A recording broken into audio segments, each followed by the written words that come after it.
the spell of the night. The butterflies, they dream just to feel what we've seen, to be lost in the beauty of love. Semestinya saya gembira sebab saya dah kahwin.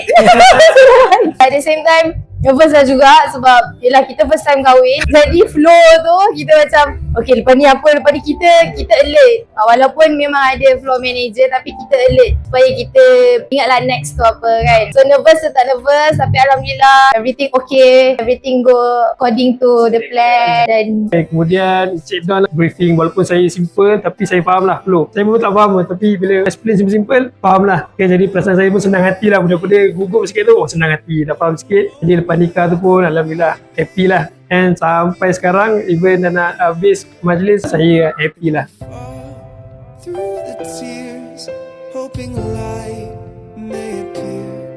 So my dear, will you keep me tonight?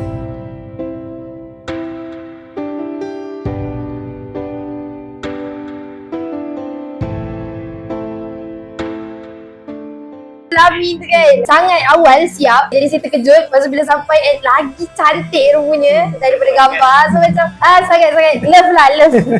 Orang kata sama sekarang punya bahasa tu love sangat-sangat. Okay, terima kasih banyak. Saya punya first impression memang saya tak ada dalam fikiran tak nak reject lah. Tak ada. Terus macam cantik lah. Accept lah. On. Make sure on lah. Kalau kasi on.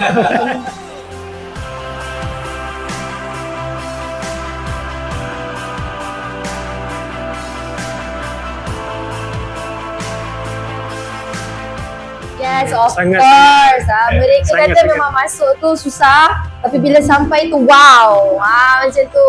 Lepas tu saya suggest juga untuk buat majlis malam. Malam lagi cantik saya cakap. Cari juga dekat kawasan lain tapi macam yang paling berkenan lah dekat Villa Rimba Flora Gombak ni. Saya 5.